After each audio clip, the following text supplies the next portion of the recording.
El umbral no separaba dos lugares, sino dos estados de percepción, y cuando la puerta se cerró detrás de Mark, no fue el sonido metálico lo que lo estremeció, sino la certeza íntima de que el mundo que había conocido había quedado, conceptualmente, obsoleto, no porque hubiese desaparecido, sino porque había dejado de ser relevante para el lugar en el que ahora existía. Y la entidad omnisciente observa cómo su mente intenta reconstruir referencias conocidas en un entorno que se rehúsa a ofrecerlas, un acto de resistencia inútil frente a una arquitectura que no responde a leyes físicas sino a procesos de adaptación. El nivel en el que se encontraba ya no era solo un laberinto de pasillos, sino una estructura de compresión, un espacio diseñado para reducir progresivamente la complejidad del pensamiento humano, donde cada estímulo redundante, cada zumbido, cada parpadeo de luz, no era un accidente sino una función, una manera de limar la identidad, hasta que solo quedara una serie de impulsos básicos: avanzar, detenerse, dudar, obedecer. Las luces no iluminaban,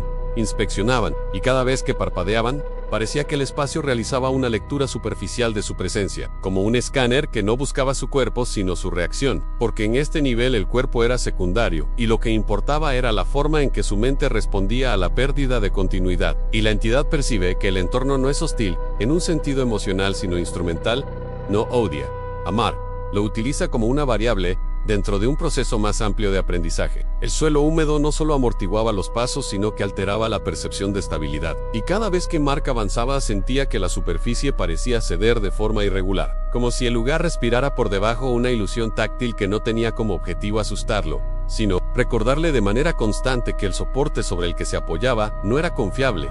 Y esa microinseguridad acumulada erosionaba su capacidad de orientarse, porque orientarse requiere creer que el suelo no desaparecerá bajo los pies. Los sonidos comenzaron a diversificarse, no como un aumento de volumen, sino como una multiplicación de fuentes. Un arrastre lejano, que no se acercaba ni se alejaba. Golpes sordos que no tenían un origen espacial, claro, y susurros que no formaban palabras sino patrones rítmicos que imitaban la cadencia del pensamiento humano. Una forma primitiva de comunicación que no transmitía significado sino presencia. Un recordatorio constante de que algo más estaba procesando el entorno al mismo tiempo que él. La entidad reconoce el momento exacto en que Mark comienza a perder la noción de individualidad, no como un colapso abrupto, sino como una dilución progresiva, porque cada pasillo idéntico a otro no solo borraba referencias espaciales, sino que también borraba recuerdos específicos.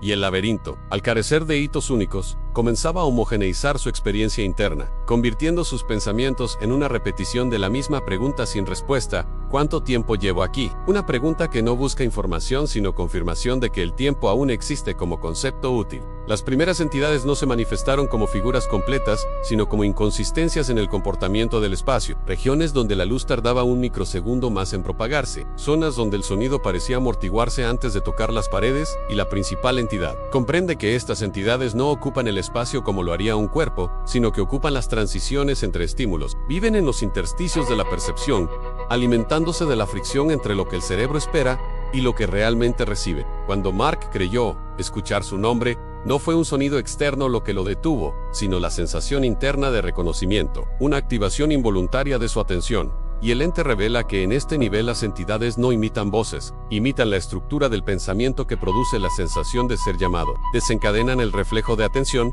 sin necesidad de articular un estímulo acústico claro, y esa capacidad de activar la respuesta interna, sin un origen verificable, es lo que vuelve imposible diferenciar entre un peligro real y una reacción condicionada por el propio entorno. El dispositivo que aún llevaba consigo vibró no como una notificación, sino como un pulso rítmico, y el ente entiende que el algoritmo no se limita a mostrar rutas, sino que ha comenzado a sincronizarse con los patrones fisiológicos de Mark, ajustando sus indicaciones para coincidir con los momentos de Mayo, era vulnerabilidad cognitiva, ofreciendo salidas justo cuando el agotamiento mental alcanza un umbral en el que la obediencia resulta más probable que la resistencia. Y de este modo el GPS no funciona como guía, sino como interfaz entre la conciencia humana y la lógica del lugar. Las paredes comenzaron a mostrar inscripciones que no parecían haber sido hechas por manos humanas, sino por movimientos repetitivos, como si alguien hubiese intentado escribir durante un periodo tan prolongado, que el gesto original se había degradado en un patrón automático,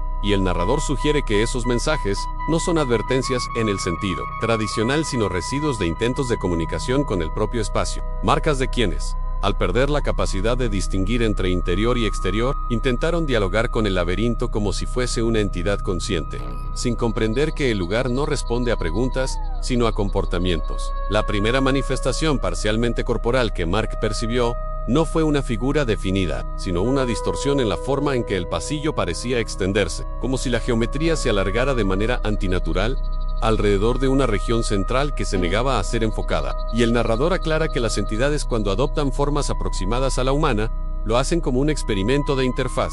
una manera de probar qué configuración de estímulos genera la mayor cantidad de respuesta emocional, porque el miedo no es un objetivo en sí mismo, sino una herramienta para aumentar la intensidad de la interacción, y la interacción es la materia prima que el lugar utiliza para aprender. Cada vez que Mark intentaba recordar un detalle específico de su vida anterior, el recuerdo parecía perder nitidez, no porque el lugar borrara activamente su memoria, sino porque el entorno no ofrecía anclajes para sostenerla. Y el narrador observa que la identidad humana depende de la relación con espacios reconocibles, consecuencias de experiencias diferenciadas, y al eliminar esas diferencias, el laberinto no destruye la mente. La disuelve en un flujo continuo, donde la noción de yo se vuelve redundante. Las rutas indicadas por el dispositivo se volvían progresivamente más cortas, no porque la salida estuviera cerca, sino porque el algoritmo estaba optimizando la velocidad con la que Mark aceptaba instrucciones, reduciendo la distancia entre la orden y la obediencia. Un proceso de condicionamiento que no buscaba llevarlo a un punto específico, sino modelar su comportamiento hasta que la respuesta automática reemplazara cualquier intento de análisis. Y en ese punto el narrador comprende que el concepto de salida es una variable que se redefine en función del grado de adaptación del sujeto al entorno. Cuando finalmente apareció otra puerta, su presencia no representó esperanza, sino una anomalía de alto valor para el sistema. Un estímulo diseñado para provocar una decisión binaria en un organismo ya debilitado por la repetición. Y la entidad omnisciente percibe que la puerta no conduce a un lugar diferente, sino a una fase diferente del mismo proceso. Una transición de entorno que no busca liberar sino profundizar la integración del sujeto en la lógica del laberinto. En el instante previo a que Mark tocara la superficie fría del metal, experimentó una breve claridad, no como una revelación mística, sino como un reconocimiento funcional. Comprendió que el lugar no estaba hecho para ser escapado, sino para ser aprendido, que cada capa del laberinto no es un obstáculo, sino un nivel de entrenamiento, y que las entidades no son depredadores, sino módulos de retroalimentación, diseñados para refinar la respuesta humana a la desorientación. Y esa comprensión no le ofreció una vía de escape, sino una certeza más perturbadora. No había un afuera al que volver, porque el proceso no terminaba con la salida, continuaba con la internalización del lugar dentro de la mente. La revelación final no se manifestó como una voz, ni como una imagen clara, sino como una reorganización silenciosa de su percepción. El laberinto no captura personas para consumirlas, las cultiva como interfaces cognitivas, como nodos móviles de conciencia, que permiten al propio espacio extender su capacidad de interpretación del mundo humano. Y cada individuo que desciende, no se pierde, se convierte en una capa más del sistema, una memoria funcional integrada en la arquitectura viva de los backrooms, y el ente omnisciente deja al oyente con una ambigüedad inquietante, porque si el lugar aprende de quienes lo atraviesan, entonces cada historia narrada sobre los backrooms no es una advertencia sino un canal adicional de entrada, una forma de expandir el alcance del laberinto más allá de sus pasillos amarillos y hacia la mente de quienes escuchan.